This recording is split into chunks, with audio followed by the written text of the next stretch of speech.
பசுமை வணக்கம். சுழன்றும் ஏர் பின்னது உலகு ஆதலால் உழன்றும் உழவே தலை என்று சொன்னார் வள்ளுவ திருமகனார்.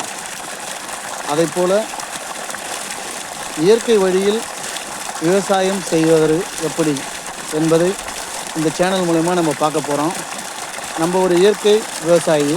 நம்மாழ்வார் அவருடைய பேச்சுக்களெல்லாம் கேட்டு ரசாயன உரத்திலிருந்து அதெல்லாம் நம்ம தவிர்க்கணும். இயற்கை உரத்தில் இயற்கையான முறையில் விவசாயம் பண்ணணும்னு ஒரு உயர்ந்த நோக்கத்தோடு இந்த வருஷம் நம்ம ஆர்கானிக்காக தூயமல்லி நடவு செஞ்சுருக்கிறோம். தூயமல்லி நடவு செஞ்சு இது 3ஆவது நாள். இது பார்த்திங்கன்னா இப்போ நம்ம மீன் அமிலம் நம்மளாக தயாரித்தது இயற்கையான முறையில். அந்த மீன் அமிலத்தை நீர்வழி பாசனமாக கொடுக்குறோம் வேர் வழிக்கு.